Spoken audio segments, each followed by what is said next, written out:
modes of representation, perhaps even other modes of thinking.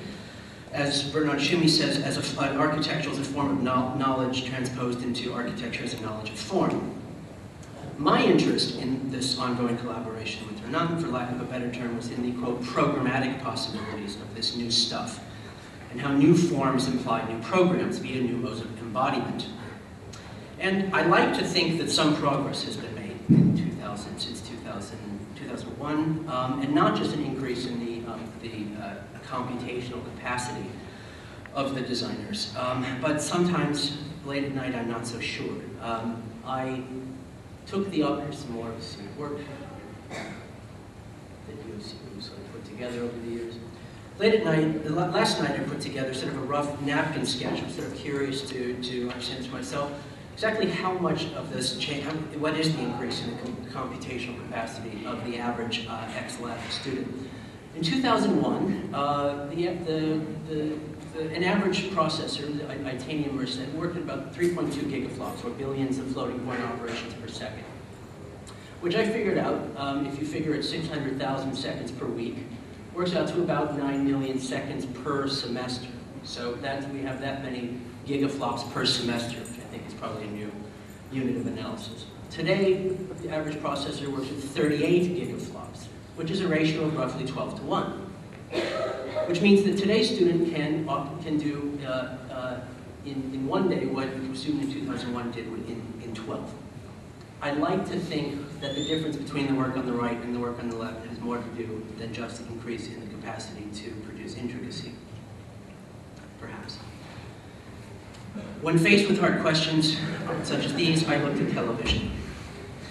Many of you, as I'm sure, familiar with the Frank Gehry episode of The Simpsons, which I'd like to speak to sort of quickly here. And because I think there's actually a real lesson. You will recall Marge writes Frank Gehry a letter, Springfield needs a new concert hall. He kindly replies and produces this call for her, which, constructed thusly. However, things don't go so well. Begins as a concert hall, and soon things fall apart.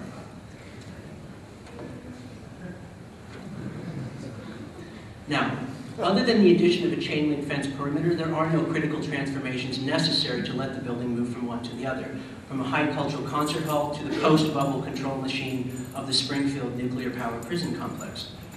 And I believe this is, in its way, a credible prophecy of the fate of this style.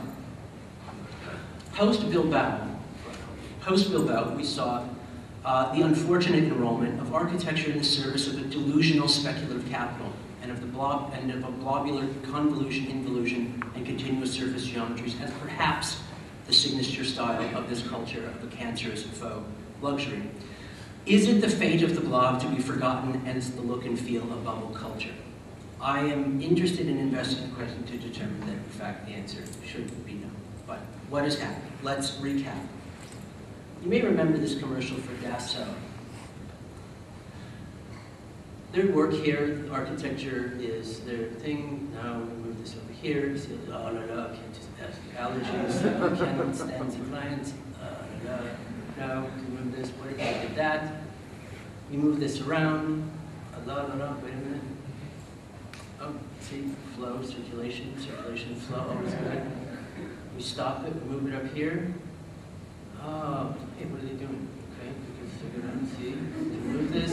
Oh, power energy, great. More flow, flow's good. Wait, what are you doing? What do you have this? Okay, see, we did this, we did that, and voila. See, plants. Very good, very good. Okay. And as usual, the principal gets the credit.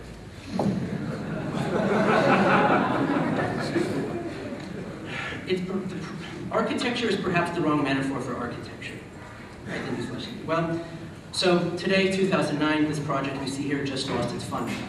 Well, why? Because it was a stupid idea to begin with. It was in the wrong part of the city. The company the client was paying for was based on a mountain of venture capital that actually didn't exist and would pay for these black turtlenecks. So now what? Let's recap. Bilbao convinced people that by building monumental architecture, you could improve economies entirely around this region, which resulted in a whole sort of landscape of baubles, urban hood ornaments, and so forth, a generic spectacle development of a new mode of called slum scrapers,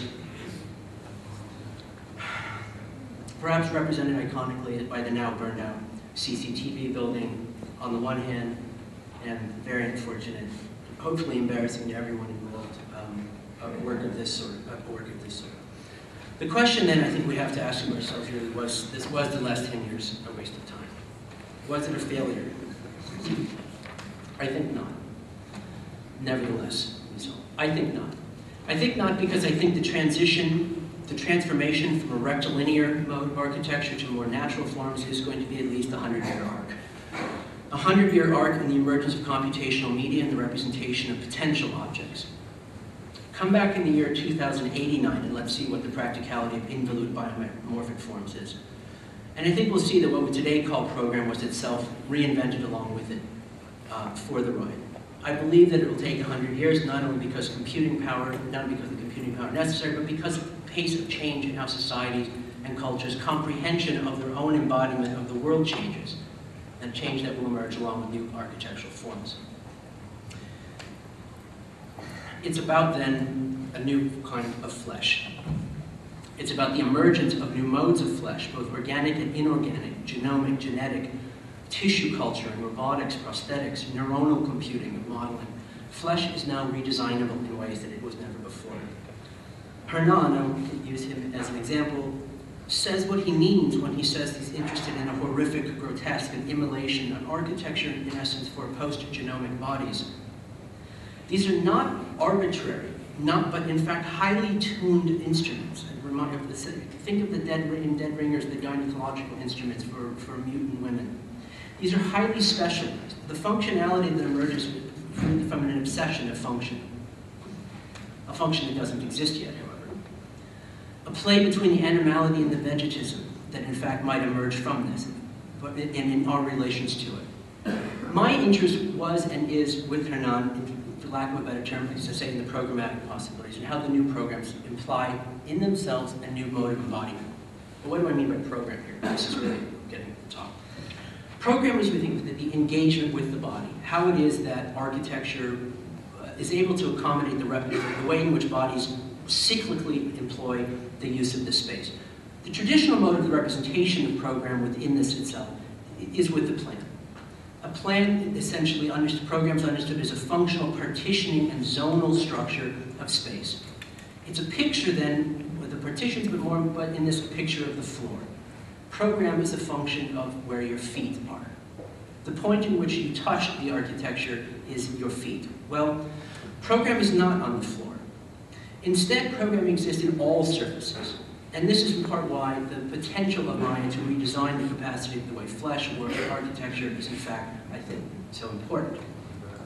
It's where architecture becomes furniture, becomes clothing, furniture and clothing, a subspecies of clothing, a shift from furniture to architecture and back again, always a choice we make. It's based on a shifting of the divisions of the human and the animal and the vegetable, the living and the non-living.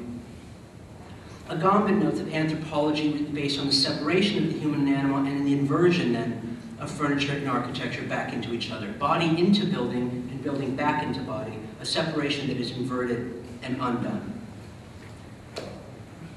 This implies, in fact, demands programmatic possibilities that go well beyond what we would normally recognize in this. And in this, I think that Hernan's work is not only biological, but biopolitical, in ways that others perhaps don't grasp, but in ways in which I think many of the X-Lab students have grasped intuitively well beyond what we've even been able to teach them.